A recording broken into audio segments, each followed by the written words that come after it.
Most people assume they'll live into their late 80s, but the reality is harsh. Many never make it past 82. And it's not because of some catastrophic illness. It's because of subtle daily habits, overlooked warning signs, and mental patterns that slowly rob your strength, awareness, and will to life. If you're over 60, this is not just a message, it's a wake-up call. Because what you do in the next 12 months will determine whether you fade or finish strong. Stay to the end, because the final reason is the one no one dares to say out loud. They stop moving. Motion is life. And yet, for many people as they get older, movement becomes optional, something to fit in, if they have time, if they feel up to it, or if the weather allows. But the body doesn't wait. The body listens to what you do and what you don't. And when you stop moving with purpose, your body doesn't just pause. It starts shutting down. Muscles shrink. Bones lose density. Your balance fades. Your circulation slows. And the body begins to do exactly what you're teaching it to do, less. Most seniors don't make a conscious decision to stop moving. It happens gradually. You retire. You no longer have to walk to work. You spend more time indoors. Stairs start to feel tiring, so you avoid them. You begin sitting more, not just for meals, but during the day, during TV, during rest. And soon, movement becomes something you react to, not something you initiate. You walk because you have to, not because you want to. You stretch because something hurts, not to stay limber.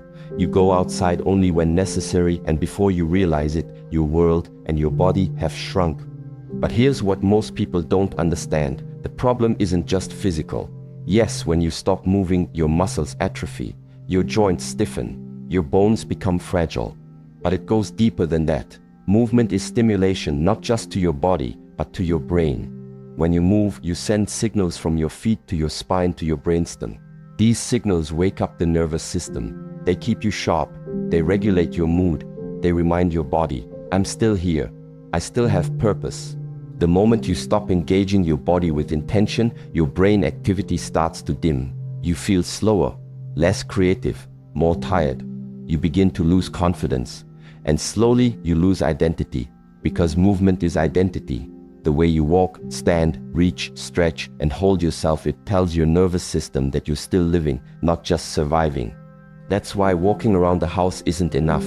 It's better than nothing, yes, but it's not functional training. It's survival movement. It's automatic. It doesn't challenge your posture. It doesn't strengthen your glutes, improve your stride, or reinforce your balance. It just keeps you upright for now. But over time, it lets your muscles go quiet. It lets your core fade. It allows weakness to settle in places that once felt strong. What you need is intentional motion movement that requires effort, control, and presence.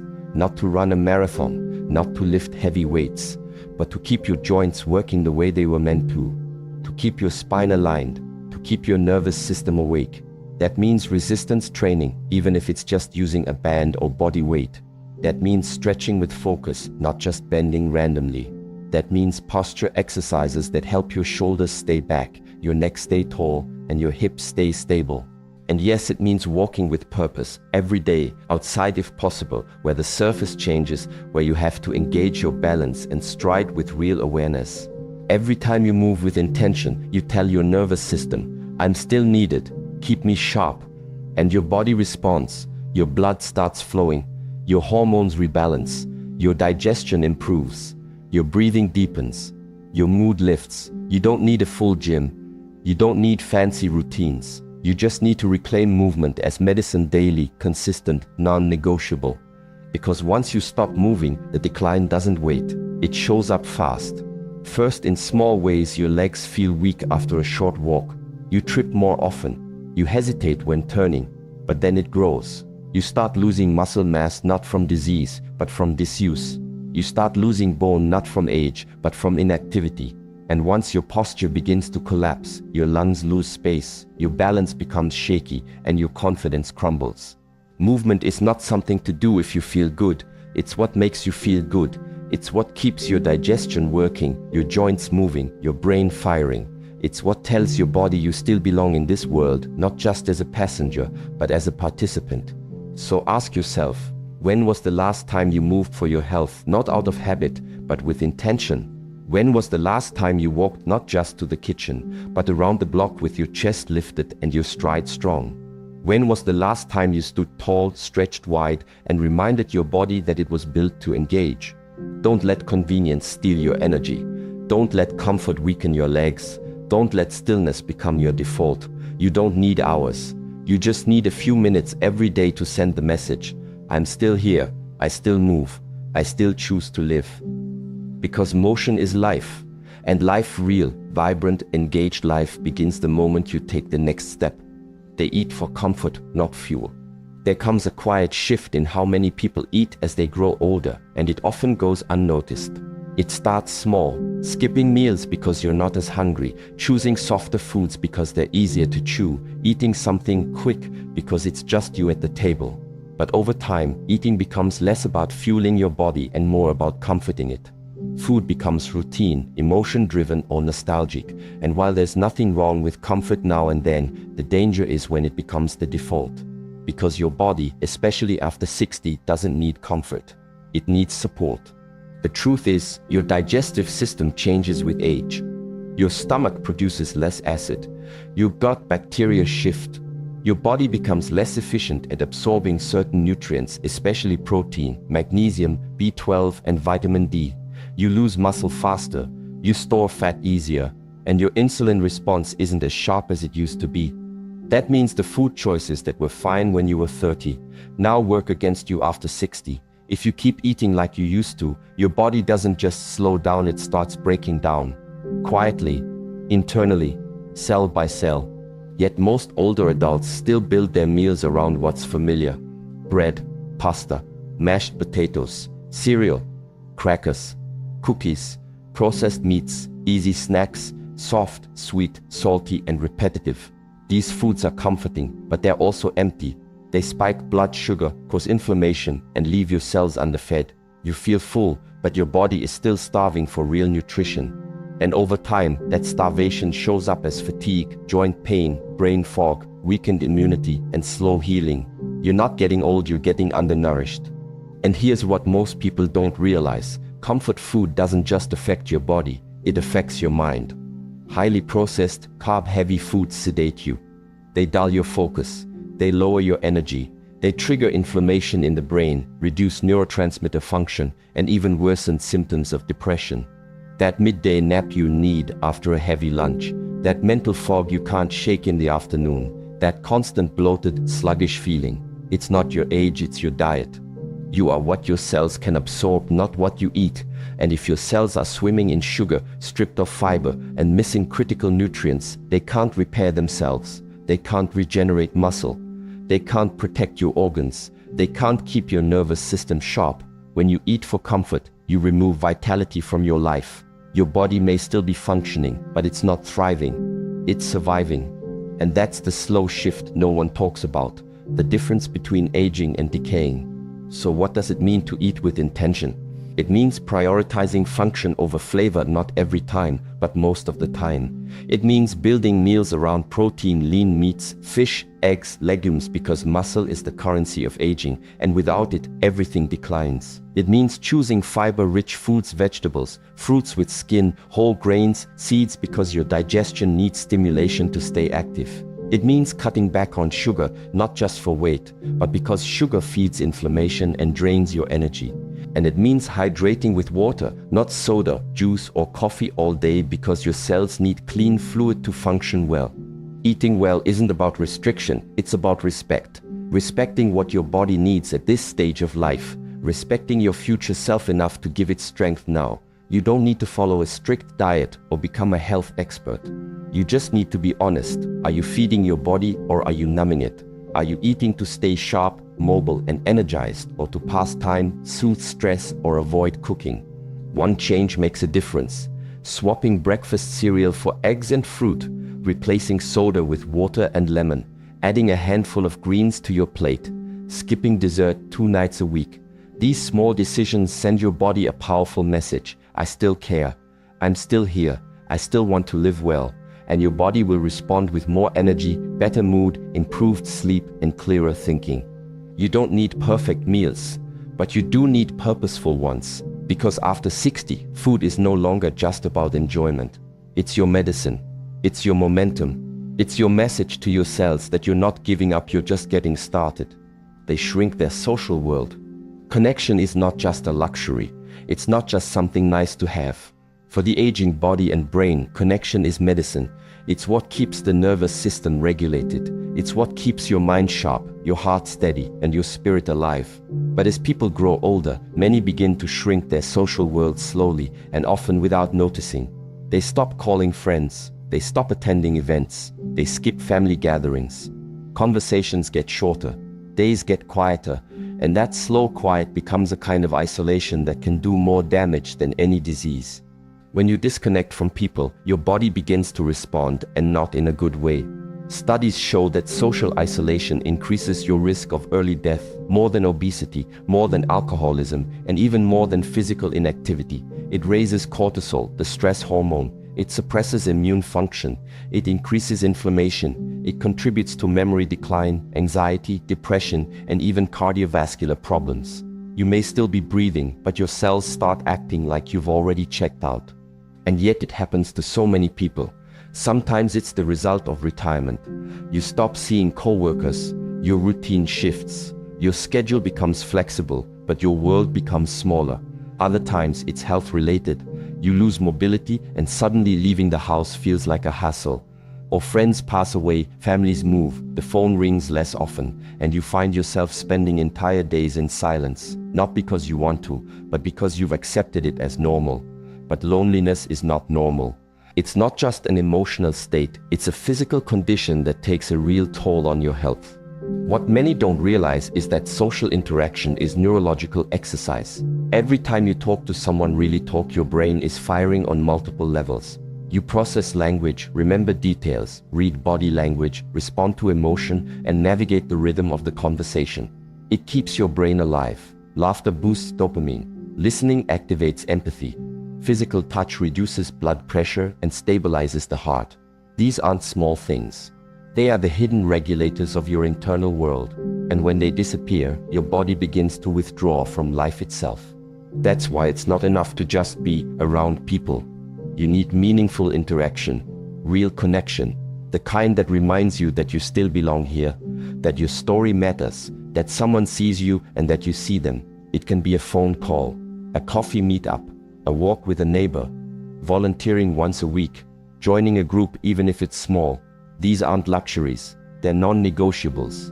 Because when you are seen, heard, and needed, your entire biology shifts. You stand taller, you think clearer, you feel younger. Your cells remember how to live. On the flip side, when people stop reaching out and, more importantly, stop letting others in, the decline is faster than anyone expects. It starts as simple forgetfulness. Then sleep worsens, motivation fades, you stop caring how you look, how you move, what you eat. You begin to fade from the inside out long before your body fails. It's not the heart that goes first, it's the connection to life. And yes, the world feels different now. Faster, more digital, people scroll instead of speak. Everything seems noisy, but that's exactly why you must remain in it. You don't have to keep up with trends or technology. You just have to stay human, stay present, be the one who starts the conversation. Call your children, message your old friends, start a game night, attend that community event even if it feels awkward at first. Because the longer you stay engaged, the longer your body stays responsive. And let's be honest, it takes courage. It's easier to withdraw, easier to say no thanks and stay home. But if you want to protect your health, your memory, your emotional strength, you need people. Not hundreds, just a few who bring life into your world, who challenge you, listen to you, remind you that you still matter. You don't outgrow connection. You grow into a deeper need for it. So ask yourself honestly, when was the last time you reached out without waiting to be contacted first? When was the last time you had a real, face-to-face conversation that left you smiling or thinking or remembering? When was the last time you were hugged, really hugged, and felt your nervous system settle? These things are not extra, they are fuel. They are part of your longevity strategy, whether you realize it or not. Because here's the truth, the moment you stop being part of the world, your body starts preparing to leave it. But the moment you choose to engage again, to be present, connected, and alive, everything begins to shift back toward life. You don't need 1,000 friends. You need connection. Deep, consistent, meaningful connection. Don't shrink your world, expand it even by one conversation. They sleep poorly and accept it as normal. One of the most dangerous myths about aging is that poor sleep is somehow normal. That after 60 or 70, you're just supposed to accept broken rest, long nights of tossing and turning, and early morning wake-ups you never asked for. But that's not just wrong, it's harmful. Poor sleep is not a harmless side effect of aging. It's a red flag, a signal that your body's internal systems, your brain, your hormones, your immune system are struggling. And if you ignore that signal, the damage doesn't stop. It compounds, quietly, night after night. Most people don't connect sleep to long-term health. They think of it as rest optional, negotiable, based on comfort. But sleep is not just rest. It's recovery. It's the time when your brain detoxifies, when your immune system repairs, when your hormones reset, when your memories consolidate, and when your body decides whether to heal or deteriorate. If you're waking up every 2 hours, relying on pills to get to sleep, or feeling groggy and heavy each morning, you're not just tired, you're aging faster. Sleep loss shrinks the brain. This is not theory. It's been shown repeatedly in brain scans. A tired brain doesn't just feel slow, it actually becomes smaller over time. And the areas most affected, the ones responsible for memory, attention, emotional regulation, and decision-making, you start forgetting names. You lose patience faster. You become reactive, anxious, or withdrawn, not because of personality, but because of poor brain hygiene. And it doesn't stop at the brain. Poor sleep wrecks the immune system. Just one night of disrupted sleep lowers your body's ability to fight off infection. Chronic sleep issues raise inflammation, the same kind of systemic inflammation linked to heart disease, Alzheimer's, arthritis, diabetes, and depression. Your joints ache more. Your gut becomes more sensitive. Your body heals slower. And the worst part, it all feels subtle, manageable, just a little tired. But inside, the damage builds. Yet despite all this, many older adults continue to accept poor sleep as their new reality. They shrug off the symptoms. That's just how it is now. They take a pill, scroll on their phone, or leave the TV on until they drift off, and they think that rest is enough. But that kind of sleep-broken, shallow, drug-induced doesn't restore your body. It sedates it. It puts you in a kind of limbo where your nervous system never fully resets. And over time, that wears you down in ways you can't always see. The solution isn't just more sleep, it's better sleep. And better sleep doesn't happen by accident. It requires discipline. It requires you to protect your rhythm, your circadian clock, like you would protect your health. Because it is your health. That means less light at night. Your body takes cues from brightness. When you keep lights on late, you tell your brain it's still daytime. That delays melatonin release and shortens your deep sleep. The fix: dim the lights after sunset. Avoid screens 2 hours before bed. Let your body feel the shift from day to night. Temperature matters too. Your core body temp needs to drop by 1-2 degrees to fall into deep sleep. A warm room blocks that process. Sleeping in a cooler environment, ideally around 65 degrees Fahrenheit, 18 degrees Celsius, can increase the amount of time you spend in the most restorative sleep stages. And if you're waking up sweating or restless, temperature might be the hidden enemy. Supplements like magnesium can help. Not sleeping pills, which often just sedate without restoring, but natural calming aids like magnesium glycinate or L-theanine help relax the body without knocking it out. Pair that with breathwork, slow, intentional breathing before bed, and you activate your parasympathetic nervous system. The system that says, you're safe, you can let go now. But most important of all is respecting sleep. Making it a priority, not an afterthought. You wouldn't skip meals every day and expect your body to stay strong. You can't keep skipping deep, quality sleep and expect your mind and body to function well. You need to treat bedtime as sacred, a time to unplug, unwind, and prepare your body to heal. If you're struggling to sleep, don't ignore it. Track it. Get a sleep study. Rule out apnea. Fix your room. Create a ritual. Make sleep something you look forward to, not fight against. Because when you sleep well, everything gets better. Your memory, your energy, your immune strength, your mood, your resilience. You don't need perfect sleep, but you do need intentional sleep, and you're not too old to fix it. You're not too far gone to improve it. Your body still wants to heal. Your brain still wants to repair, but it can't do that if you're sabotaging your rhythm every night. Don't let poor sleep feel normal. Don't let fatigue become your baseline.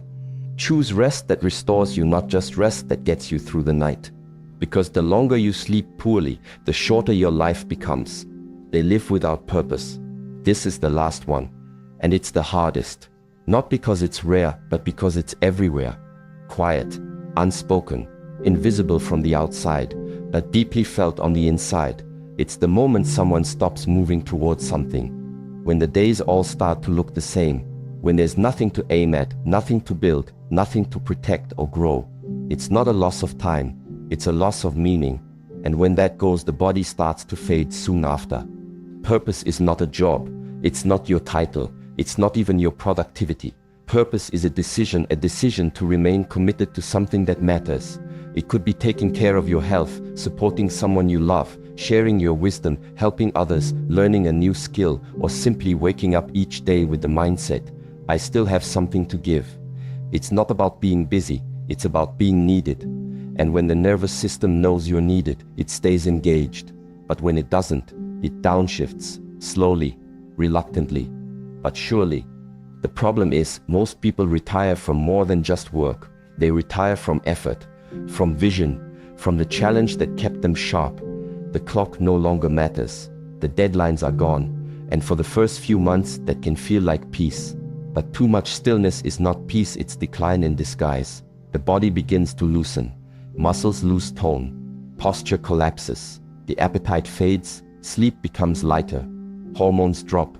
Brainwaves flatten. And the soul, the part of you that once burned with focus, becomes quiet. Not gone, just dulled. You see it in their eyes, in the way they speak, the way they move. People who once stood tall begin to hunch. Those who once looked forward now only look down. Their voice becomes softer, their choices fewer, their steps slower. It's not just aging, it's what happens when a person no longer feels called, when there's no reason to push, no one counting on them, nothing new to wake up for.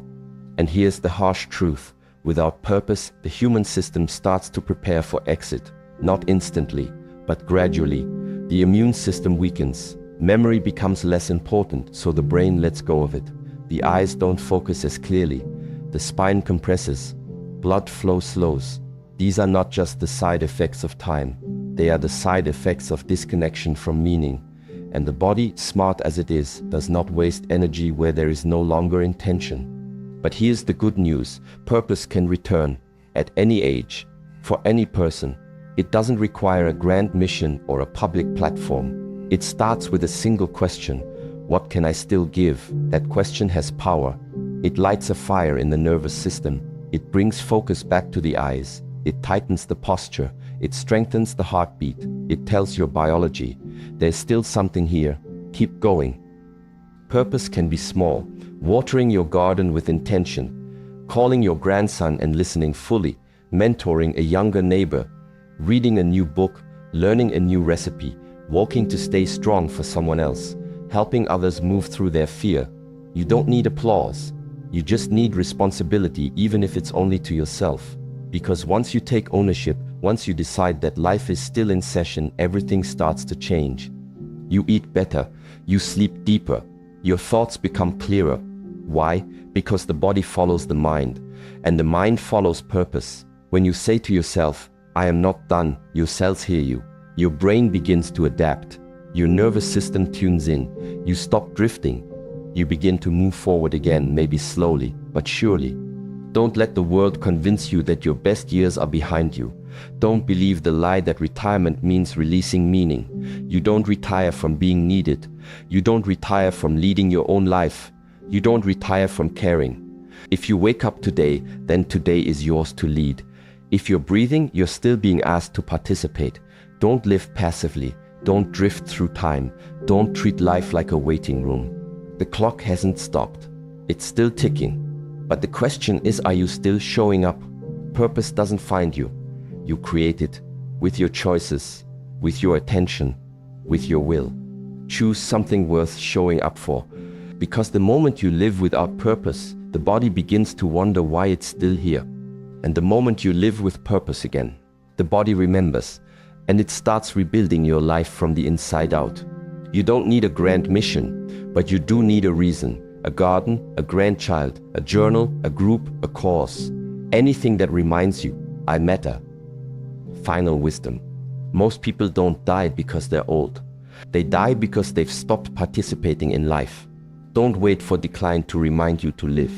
Life now with movement, with fuel, with connection, with sleep and with purpose. Because the finish line is not guaranteed. But how you run your last laps is still in your control.